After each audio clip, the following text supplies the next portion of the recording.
أعوذ بالله من الشيطان الرجيم. بسم الله الرحمن الرحيم.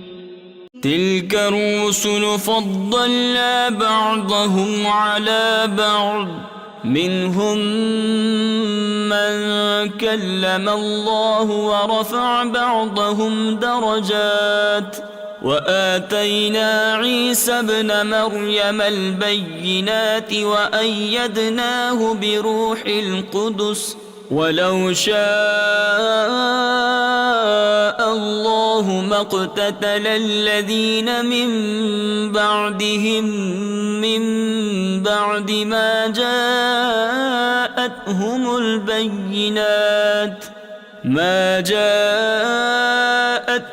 البينات ولكن اختلفوا، فمنهم من آمن ومنهم من كفر، ولو شاء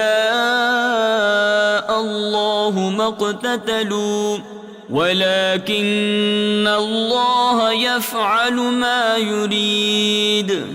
يا أيها الذين آمنوا أنفقوا مما رزقناكم من قبل أن يأتي يوم لا بيع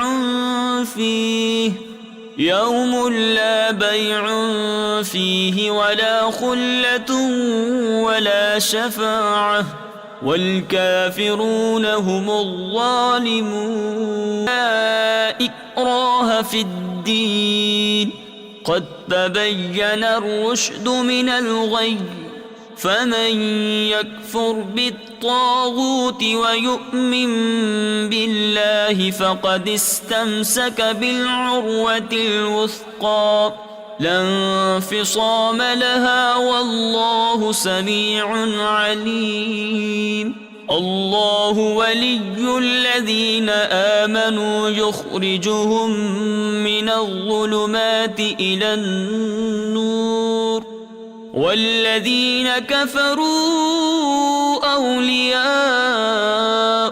الطاغوت يخرجونهم من النور إلى الظلمات، أولئك أصحاب النار هم فيها خالدون. ألم تر إلى الذي حاج إبراهيم في ربه أن آتاه الله الملك، إذ قال إبراهيم ربي الذي يحيي ويميت، قال أنا أحيي وأميت، قال إبراهيم فإن الله يأتي بالشمس من المشرق فأت بها من المغرب، فبهت الذي كفر، والله لا يهدي القوم الظالمين.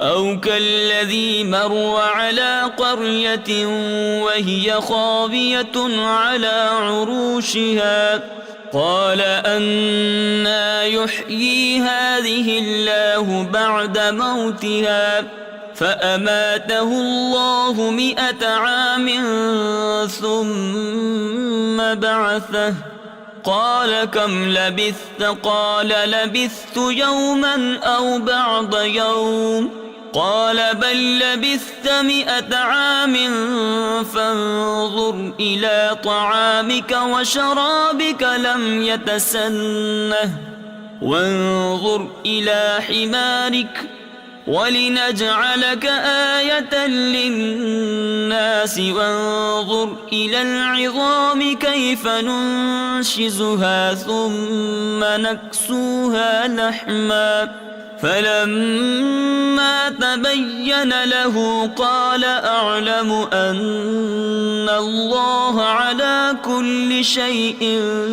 قدير. وإذ قال إبراهيم رب أرني كيف تحيي الموتى، قال أولم تؤمن، قال بلى ولكن وليطمئن قلبي.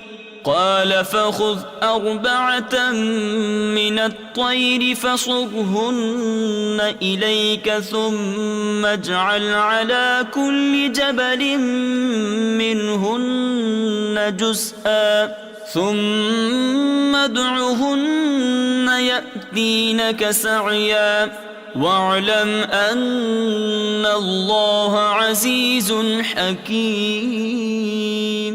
مثل الذين ينفقون أموالهم في سبيل الله كمثل حبة أنبتت 7 سنابل في كل سنبلة 100 حبة والله يضاعف لمن يشاء والله واسع عليم. الذين ينفقون أموالهم في سبيل الله ثم لا يتبعون ما أنفقوا منا ولا أذى لهم أجرهم عند ربهم ولا خوف عليهم ولا هم يحزنون. قول معروف ومغفرة خير من صدقة يتبعها أذى والله غني حليم. يا أيها الذين آمنوا لا تبطلوا صدقاتكم بالمن والأذى كالذي ينفق ماله رئاء الناس ولا يؤمن بالله واليوم الآخر فمثله كمثل صفوان عليه تراب فأصابه وابل فتركه صلدا لا يقدرون على شيء مما كسبوا والله لا يهدي القوم الكافرين. ومثل الذين ينفقون أموالهم ابتغاء مرضات الله وتثبيتا من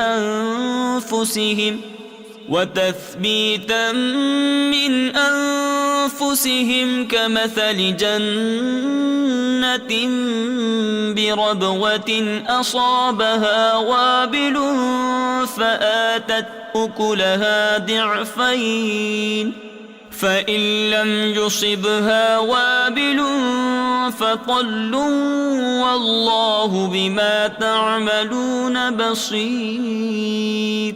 أيود أحدكم أن تكون له جنة من نخيل وأعناب تجري من تحتها الأنهار له فيها من كل الثمرات وأصابه الكبر وله ذرية ضعفاء فأصابها إعصار فيه نار فاحترقت كذلك يبين الله لكم الآيات لعلكم تتفكرون. يا أيها الذين آمنوا أنفقوا من طيبات ما كسبتم ومما أخرجنا لكم من الأرض ولا تيمموا الخبيث منه تنفقون ولستم بآخذيه إلا أن تغمضوا فيه واعلموا أن الله غني حميد. الشيطان يعدكم الفقر ويأمركم بالفحشاء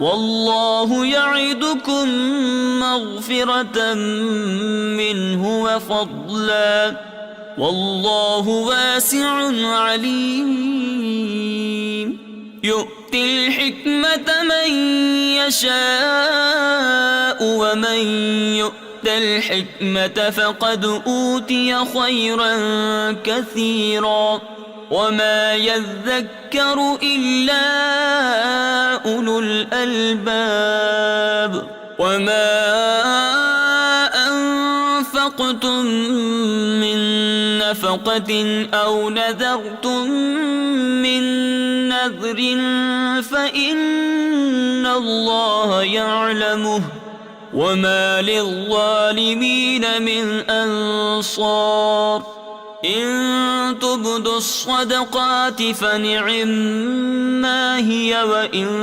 تخفوها وتؤتوها الفقراء فهو خير لكم ويكفر عنكم من سيئاتكم والله بما تعملون خبير ليس عليك هداهم ولكن الله يهدي من يشاء وما تنفقوا من خير فلأنفسكم وما تنفقون إلا ابتغاء وجه الله وما تنفقوا من خير يوفى إليكم وأنتم لا تظلمون للفقراء الذين أحصروا في سبيل الله لا يستطيعون ضربا في الأرض يحسبهم الجاهل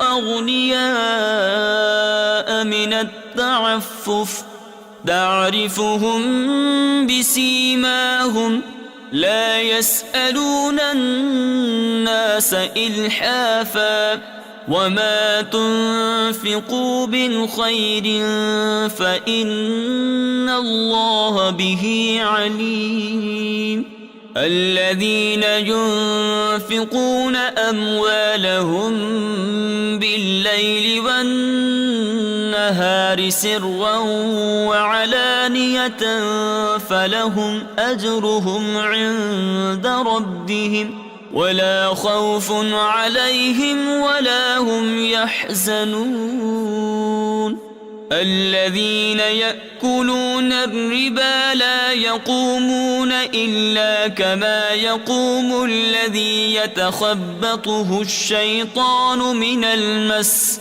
ذلك بأنهم قالوا إنما البيع مثل الربا وأحل الله البيع وحرم الربا فمن جاءه موعظة من ربه فانتهى فله ما سلف وأمره إلى الله ومن عاد فأولئك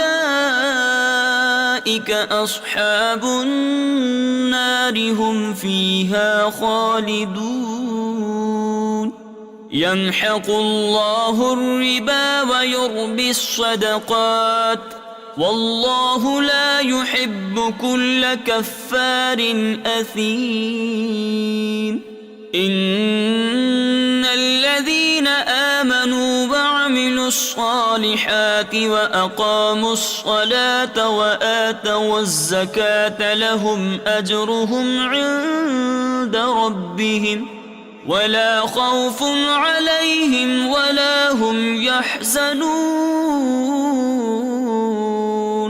يا أيها الذين آمنوا اتقوا الله وذروا ما بقي من الربا إن كنتم مؤمنين فإن لم تفعلوا فأذنوا بحرب من الله ورسوله وإن تبتم فلكم رؤوس أموالكم لا تظلمون ولا تظلمون وإن كان ذو عسرة فنذرة إلى ميسرة وأن تصدقوا خير لكم إن كنتم تعلمون واتقوا يوما ترجعون فيه إلى الله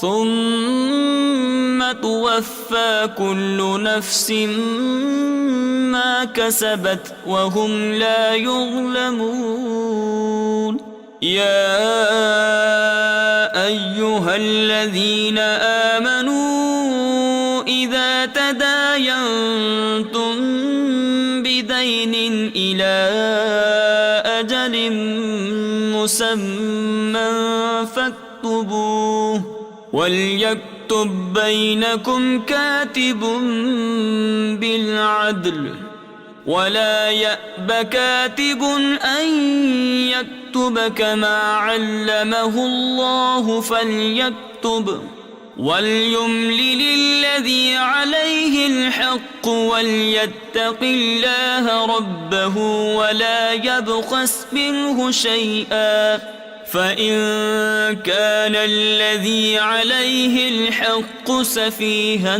أو ضعيفا أو لا يستطيع أن يمل هو فليملل وليه بالعدل واستشهدوا شهيدين من رجالكم فإن لم يكونا رجلين فرجل وامرأتان ممن ترضون من الشهداء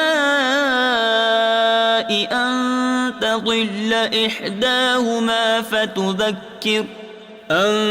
تضل إحداهما فتذكر إحداهما الأخرى ولا يأبى الشهداء إذا ما دعوا ولا تسأموا أن تكتبوه صغيرا أو كبيرا إلى أجله ذلكم أقسط عند الله وأقوم للشهادة وأدنى ألا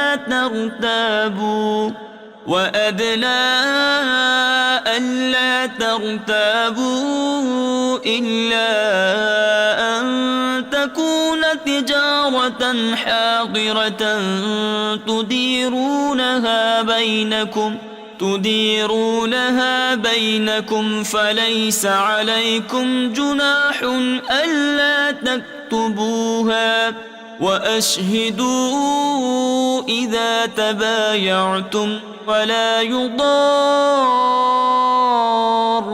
كاتب ولا شهيد وإن تفعلوا فإنه فسوق بكم واتقوا الله ويعلمكم الله والله بكل شيء عليم وإن كنتم على سفر ولم تجدوا كاتبا فرهان مقبوضة فإن أمن بعضكم بعضا فليؤد الذي اؤتمن أمانته وليتق الله ربه ولا تكتموا الشهادة ومن يكتمها فإنه آثم قلبه والله بما تعملون عليم لله ما في السماوات وما في الأرض وإن تبدوا ما في أنفسكم أو تخفوه يحاسبكم به الله فيغفر لمن يشاء ويعذب من يشاء والله على كل شيء قدير. آمن الرسول بما أنزل إليه من ربه والمؤمنون كل آمن بالله وملائكته وكتبه ورسله لا نفرق بين أحد من رسله وقالوا سمعنا وأطعنا غفرانك ربنا وإليك المصير. لا يكلف الله نفسا إلا وسعها لها ما كسبت وعليها ما اكتسبت ربنا لا تؤاخذنا إن نسينا أو أخطأنا ربنا ولا تحمل علينا إصرا كما حملته على الذين من قبلنا ربنا ولا تحملنا ما لا طاقة لنا به واعف عنا واغفر لنا وارحمنا أنت مولانا فانصرنا على القوم الكافرين. بسم الله الرحمن الرحيم. ألف لام ميم. الله لا إله إلا هو الحي القيوم نزل عليك الكتاب بالحق مصدقا لما بين يديه وأنزل التوراة والإنجيل من قبل هدى للناس وأنزل الفرقان إن الذين كفروا بآيات الله لهم عذاب شديد والله عزيز ذو انتقام. إن الله لا يخفى عليه شيء في الأرض ولا في السماء هو الذي يصوركم في الأرحام كيف يشاء لا إله إلا هو العزيز الحكيم. هو الذي أنزل عليك الكتاب منه آيات محكمات هن أم الكتاب وأخر متشابهات فأما الذين في قلوبهم زيغ فيتبعون ما تشابه منه ابتغاء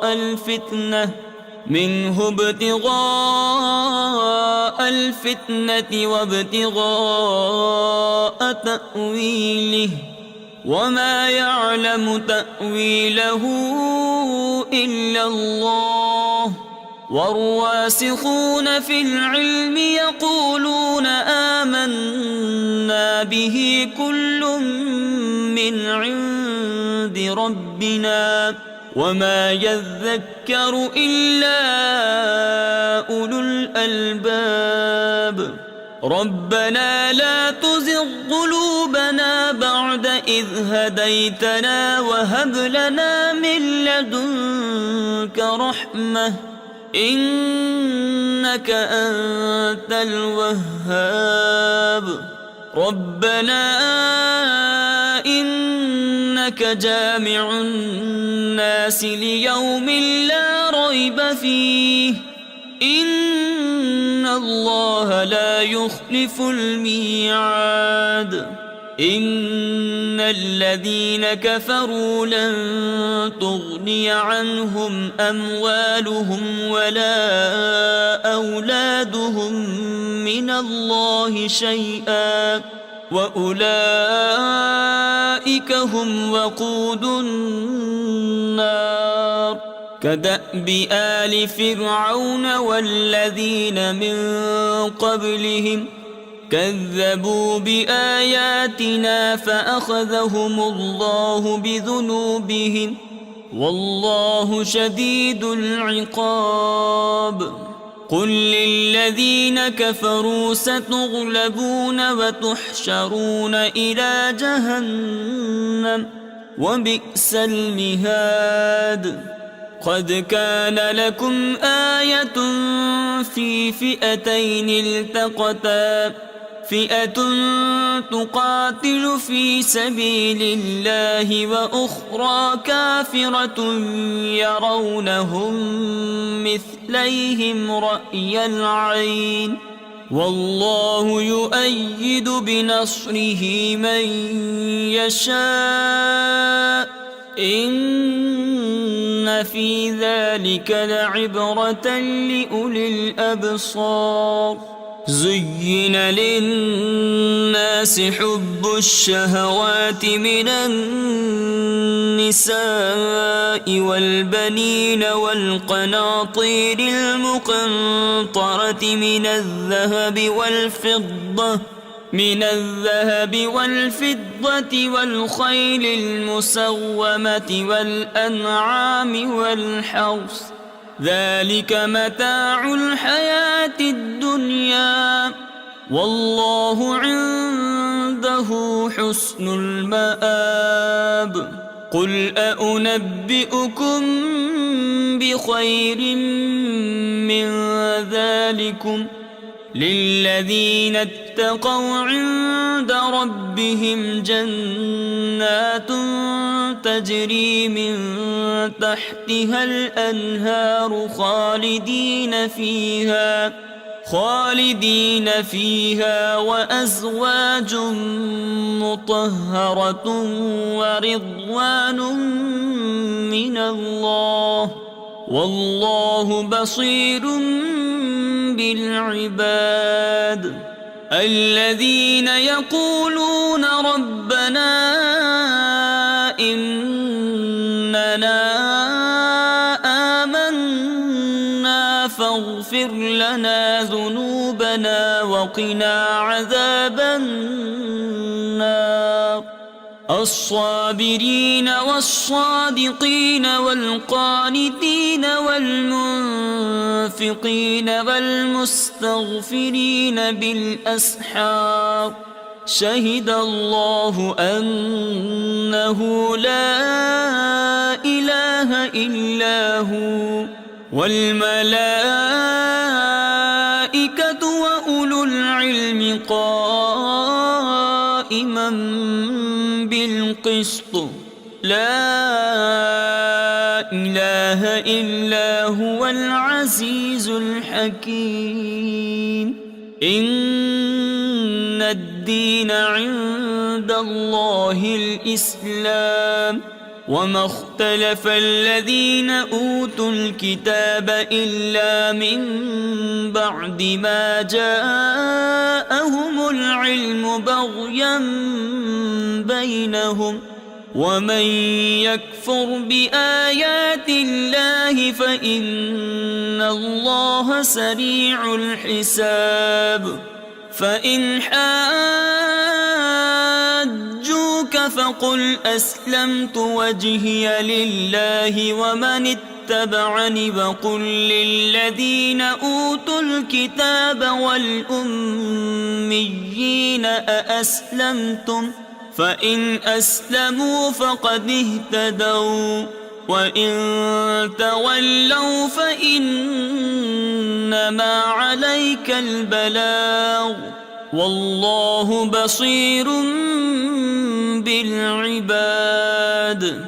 إن الذين يكفرون بآيات الله ويقتلون النبيين بغير حق ويقتلون الذين يأمرون بالقسط من الناس فبشرهم بعذاب أليم. أولئك الذين حبطت أعمالهم في الدنيا والآخرة وما لهم من ناصرين. ألم تر إلى الذين أوتوا نصيبا من الكتاب يدعون إلى كتاب الله ليحكم بينهم ثم يتولى فريق منهم وهم معرضون. ذلك بأنهم قالوا لن تمسنا النار إلا أياما معدودات وغرهم في دينهم ما كانوا يفترون. فكيف إذا جمعناهم ليوم لا ريب فيه ووفيت كل نفس ما كسبت وهم لا يظلمون. قل اللهم مالك الملك تؤتي الملك من تشاء وتنزع الملك ممن تشاء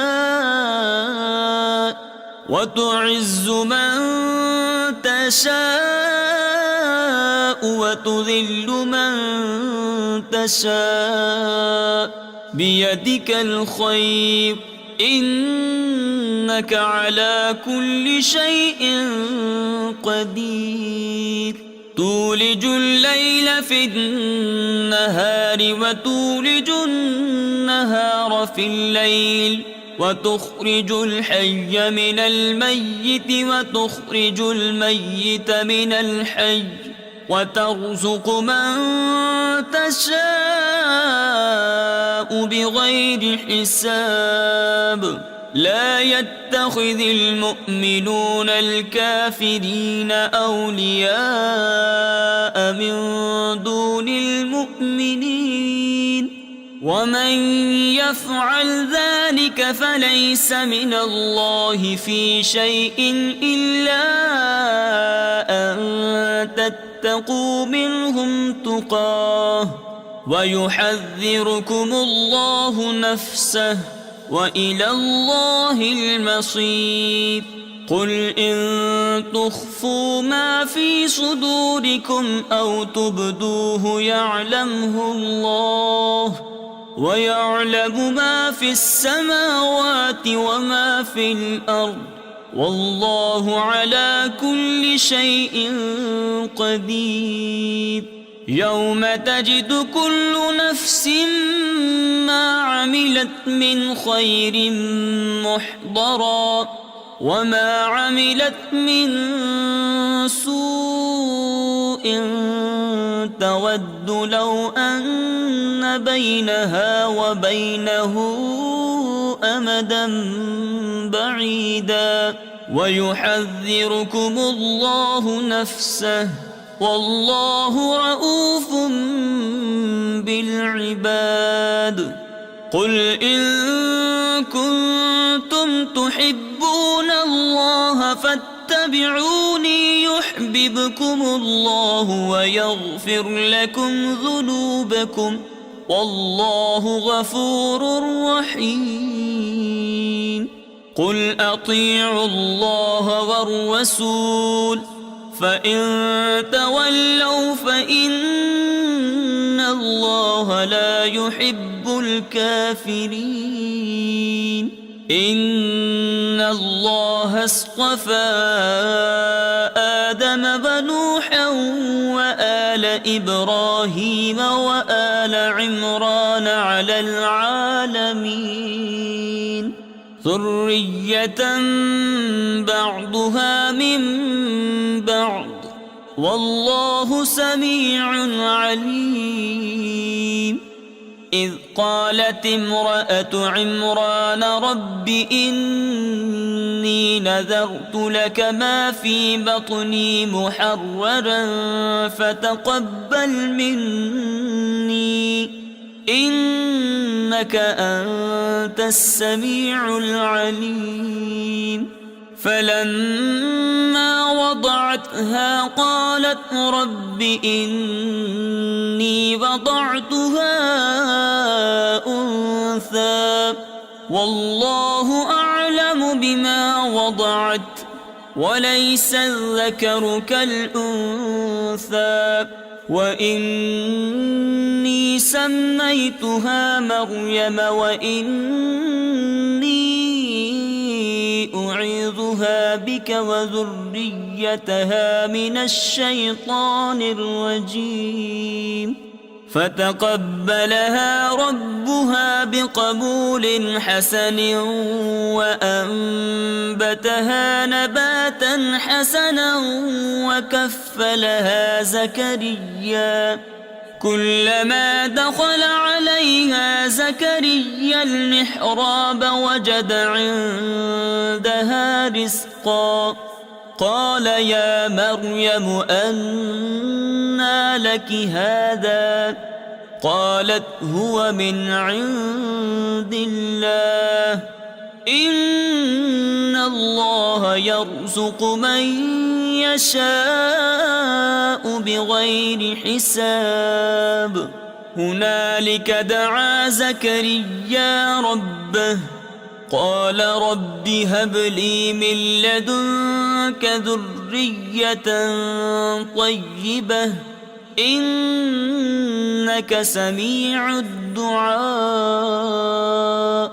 فنادته الملائكة وهو قائم يصلي في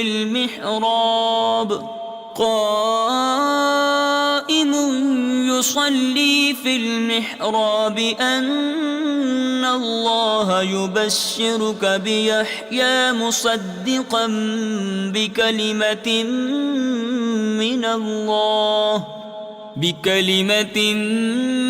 من الله وسيدا وحصورا ونبيا من الصالحين. قال رب أنى يكون لي غلام وقد بلغني الكبر وامرأتي عاقر قال كذلك الله يفعل ما يشاء. قال رب اجعل لي آية قال آيتك ألا تكلم الناس 3 أيام إلا رمزا واذكر ربك كثيرا وسبح بالعشي والإبكار. وإذ قالت الملائكة يا مريم إن الله اصطفاك وطهرك واصطفاك على نساء العالمين. يا مريم اقنتي لربك واسجدي واركعي مع الراكعين. ذلك من أنباء الغيب نوحيه إليك وما كنت لديهم إذ يلقون أقلامهم أيهم يكفل مريم وما كنت لديهم إذ يختصمون. إذ قالت الملائكة الملائكة يا مريم إن الله يبشرك بكلمة منه اسمه المسيح عيسى بن مريم وجيها في الدنيا والآخرة ومن المقربين ويكلم الناس في المهد وكهلا ومن الصالحين. قالت رب أنى يكون لي ولد ولم يمسسني بشر قال كذلك الله يخلق ما يشاء إذا قضى أمرا فإنما يقول له كن فيكون. ويعلمه الكتاب والحكمة والتوراة والإنجيل ورسولا إلى بني إسرائيل أني قد جئتكم بآية من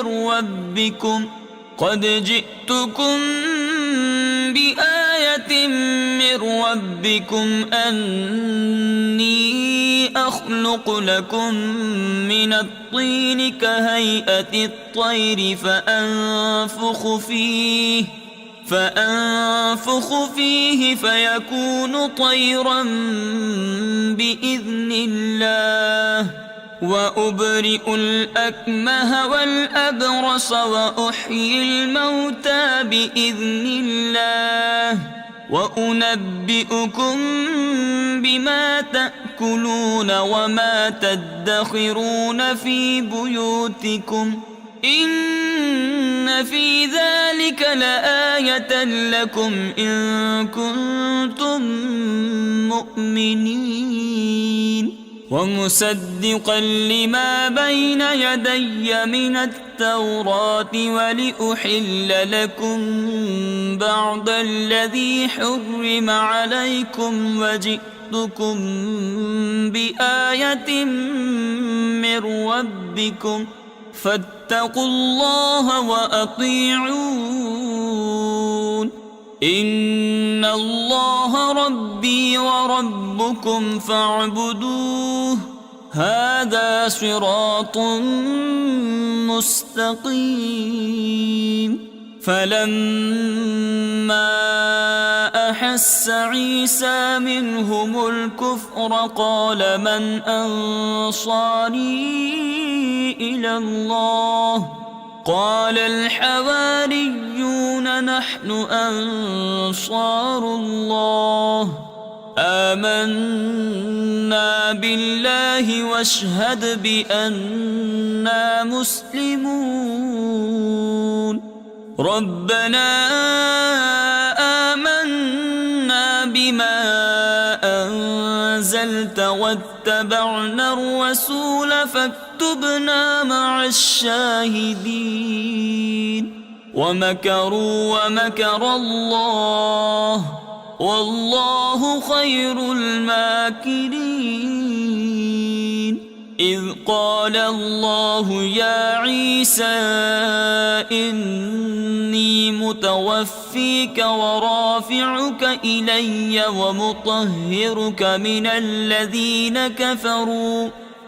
الذين كفروا وجاعل الذين اتبعوك فوق الذين كفروا إلى يوم القيامة ثم إلي مرجعكم فأحكم بينكم فيما كنتم فيه تختلفون.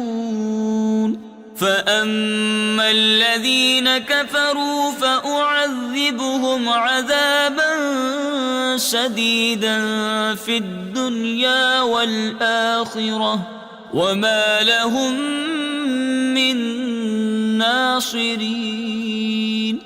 وأما الذين آمنوا وعملوا الصالحات فيوفيهم أجورهم والله لا يحب الظالمين.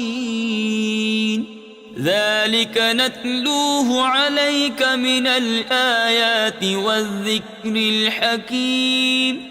إن مثل عيسى عند الله كمثل آدم خلقه من تراب ثم قال له كن فيكون. الحق من ربك فلا تكن من الممترين. فمن حاجك فيه من بعد ما جاءك من العلم فقل تعالوا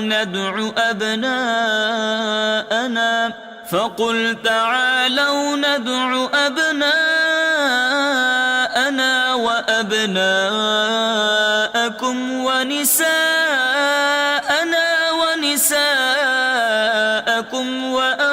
وأنفسنا وأنفسكم ثم نبتهل فنجعل لعنة الله على الكاذبين.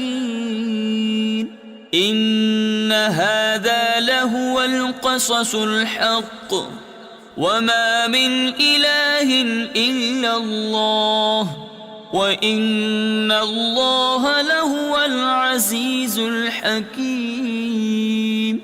فإن تولوا فإن الله عليم بالمفسدين. قل يا أهل الكتاب تعالوا إلى كلمة سواء بيننا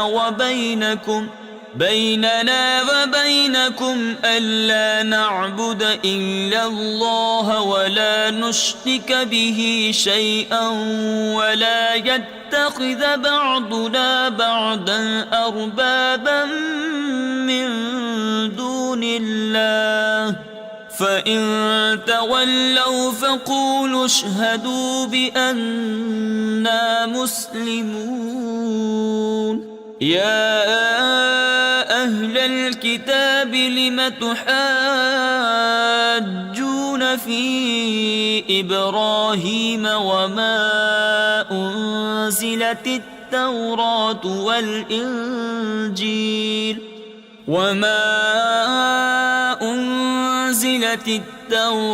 والإنجيل إلا من بعده أفلا تعقلون. ها أنتم هؤلاء حاججتم فيما لكم به علم فلم تحاجون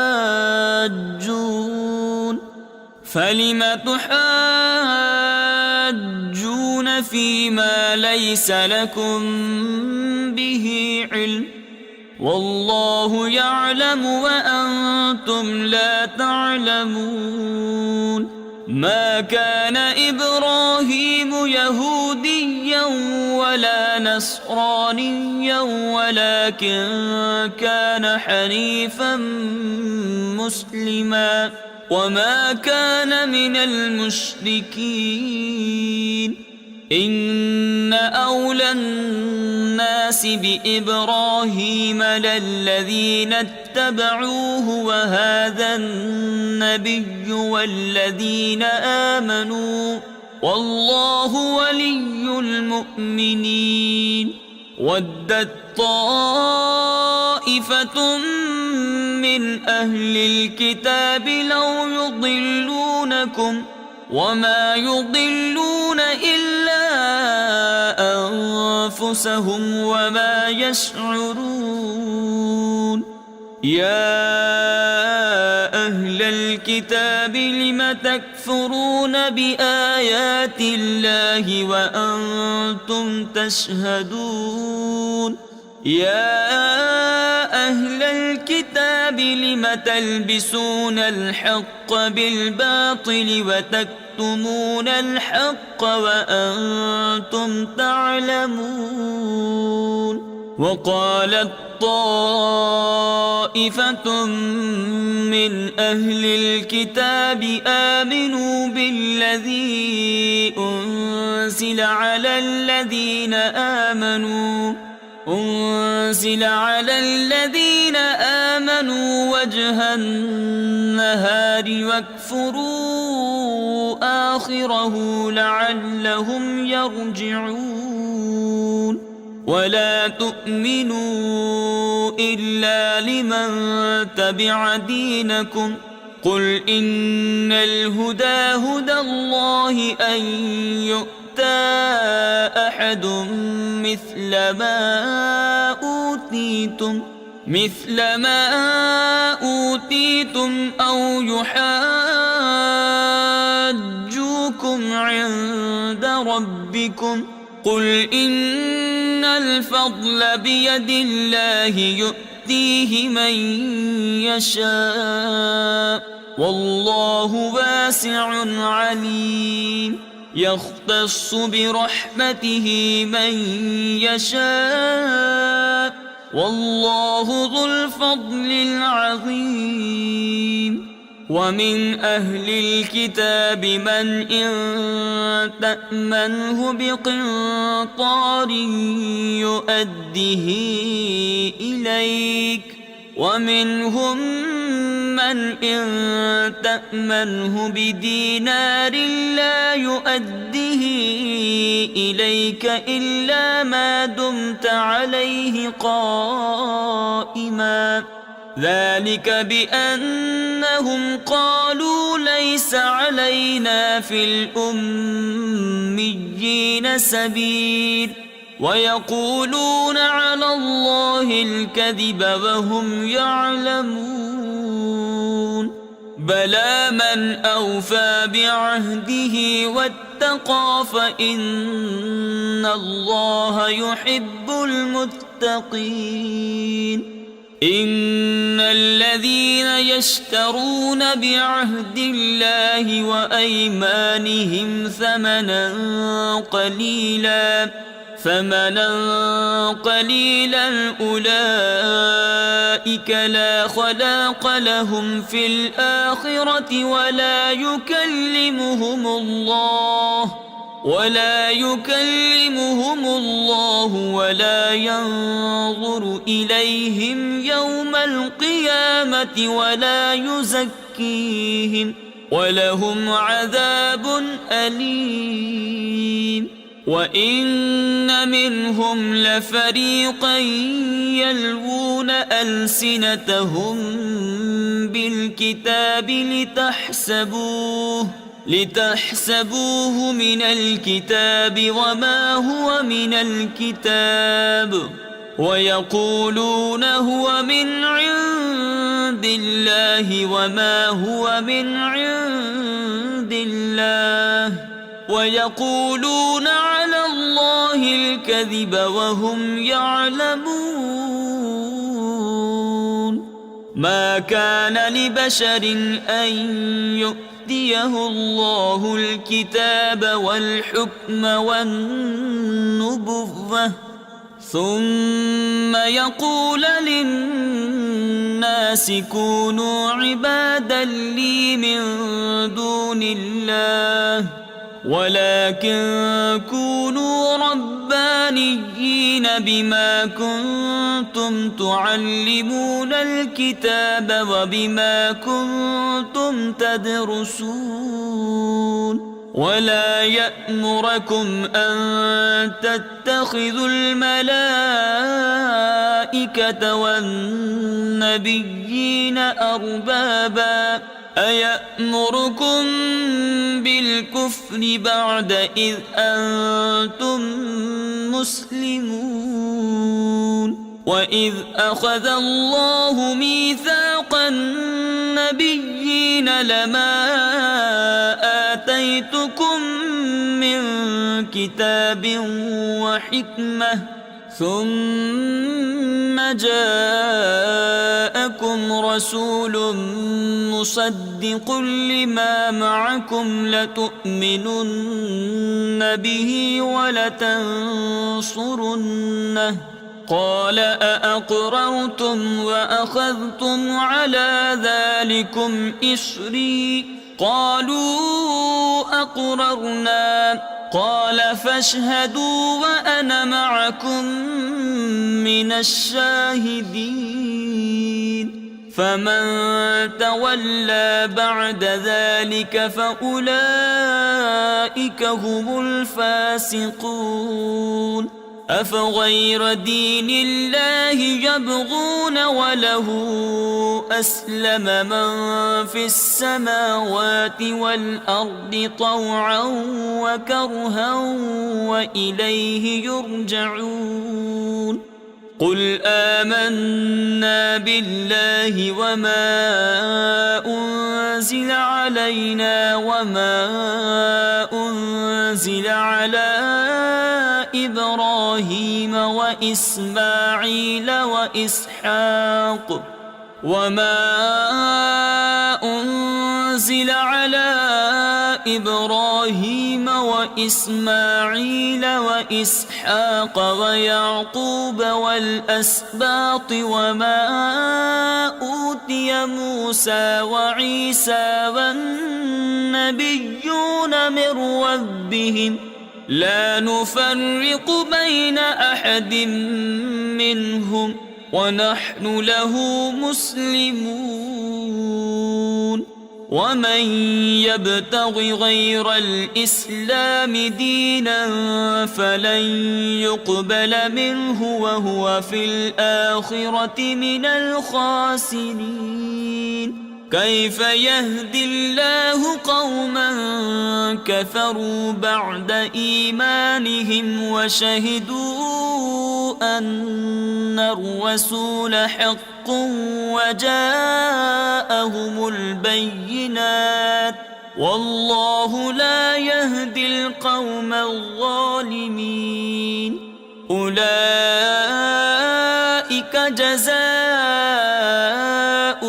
أن عليهم لعنة الله والملائكة والناس أجمعين خالدين فيها لا يخفف عنهم العذاب ولا هم ينظرون إلا الذين تابوا من بعد ذلك وأصلحوا فإن الله غفور رحيم إن الذين كفروا بعد إيمانهم ثم ازدادوا كفرا لن تقبل توبتهم وأولئك هم الضالون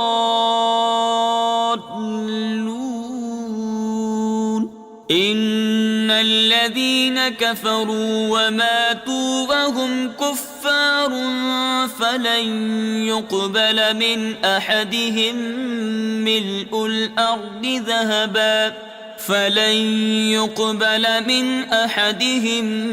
ملء الأرض ذهبا ولو افتدى به أولئك لهم عذاب أليم وما لهم من ناصرين